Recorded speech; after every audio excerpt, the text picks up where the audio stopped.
Hello YouTubers. Right, I've just spent like an hour making some videos. Sorry, got another YouTube video playing. I just spent like an hour making a video and discovered that I've gone to convert it on the computer and it's not there. Something's happened to it. So I was doing a quick video on warming up. So I'm going to try and do all that again and try and compress it into a couple of minutes. So very quickly, warming up's very important. If you've never seen John Petrucci's Rock Discipline, go and watch that. It covers all the massages, stretches, spider exercises. If you're interested, also check out Steve Vai's insane 12-hour workout, or if you haven't got that much time, he does a 7-hour workout as well, because obviously 7 hours is not enough. So I'm going to cover some exercises I do that I find work particularly well for my playing. First thing, you don't even need the volume. Put 2 fingers on your first fret, hold it 30 seconds, after 30 seconds put another 2 fingers on the second fret. You'll feel the blood coming through to your hand. It's particularly effective, although quite boring, but it does work. It's very good. Okay. I'm going to do spider exercises very quickly. I do spider exercises like this instead of going over 3 or 4 strings. I do them over 2 strings, so I do hammer on, hammer on.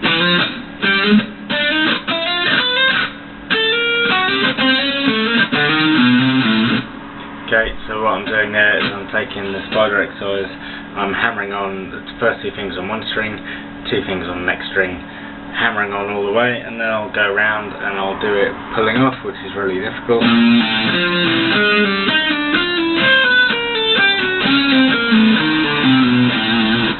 Sounds like something from a horror film.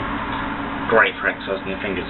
Next thing, I'm going to stick with chromatics for a second. I'm going to do an ascending 3s, so I'll do this pattern and then repeat it for each set of 2 strings.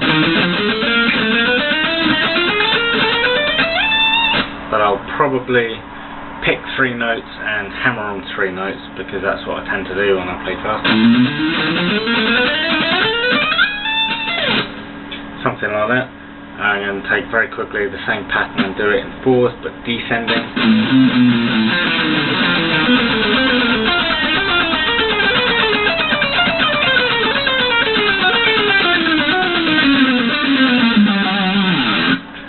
Okay, what I'm doing there is I'm going up, so I'm doing my descending chromatics, going up 1 fret and down 1 string, up 1 fret, down 1 string, so on and so forth. 24 permutations I'm going to cover really quickly. It sounds complicated, it's really not. You take each group of fingers, so I'm going to take these 2 fingers, hammer on, and pulling off. And you go as far up the neck as you can. Actually, you should really start at the top and work your way down, because the frets are bigger at the bottom, so you find it's going to work your fingers more. I don't really worry about that. This guitar has quite a good sized neck for my hand, so my other guitars are a little bit bigger. I tend to use that one for warming up and this one for lead playing, and I use that for just rhythm playing. It's another right than theirs as well. And then you take these 2 fingers and these 2 fingers in the middle, which you'll quickly realise is very difficult, and then these 2, and then these 2, and then you make the stretch bigger, so 3 frets, 4 frets, 5 frets, as far as you can go. That's quite a lot for down the bottom half of the neck, but it's probably more like 9 frets by the time we get to the top.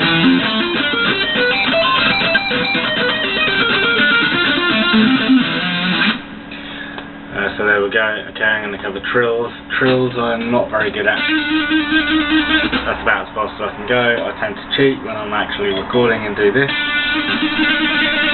because it's much faster, sounds better, but for the purpose of building up your hands, trills are great. Same principle, different fingers. Okay, I'm going to cover chromatics on 1 string. So I did this for Darren Lee Wicks, who's just joined us on YouTube. I decided to take chromatic scale and do it on 1 string, so your hand will change position 3 times. Yeah, 4, 4, 5. And you can get it quite fast after a while.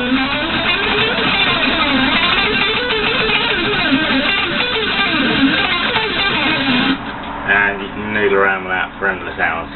I'm going to cover arpeggios very quickly. I do arpeggios as part of my practice. I tend to only do 5 or 6 strings. I can't really sweep pick 3 strings. I can do it if I'm doing it that fast, but if I want to do it properly, it's better to mute, because I don't have the distraction of picking. 5 strings I have to pick. Sweep I tend to pick up on the first note, and then I will sweep everything else.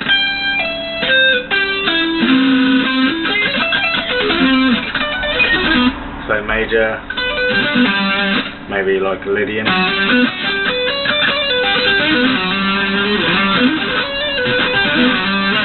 Major, minor, maybe some diminished.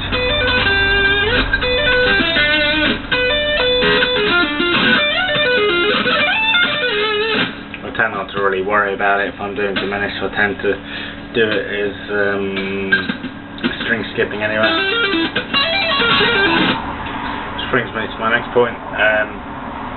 Not only do I warm up this hand, obviously I warm up this hand, I pick with every finger. So I pick with this finger,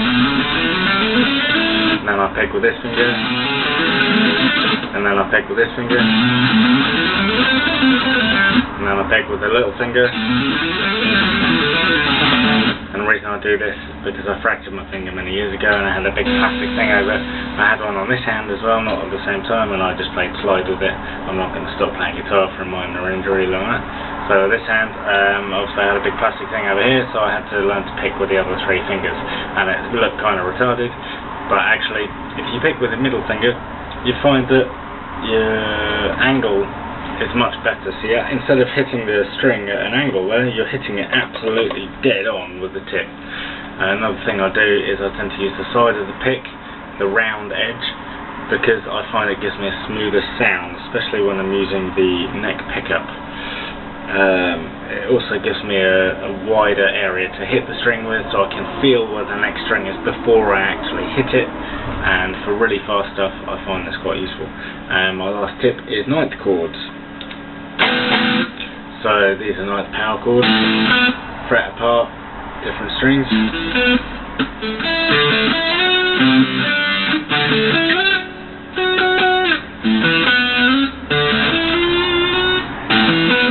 So you can extend it to make it an arpeggio, so major and minor.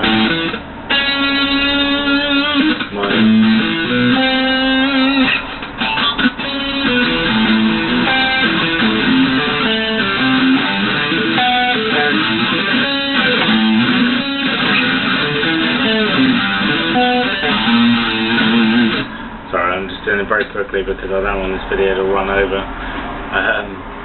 Slow it down. Do it slowly, do power chords. It's a great stretch for your fingers. You can move it anywhere, and a lot of people like these chords. They're particularly good to play Dorian over, so if you're a Dorian player, you're going to be happy.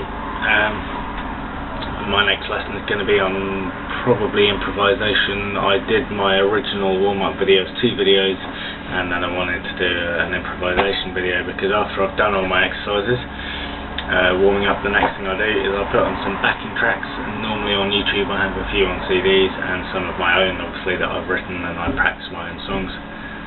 And that's about it. Yeah, so that'll be my next video. See you later. Bye.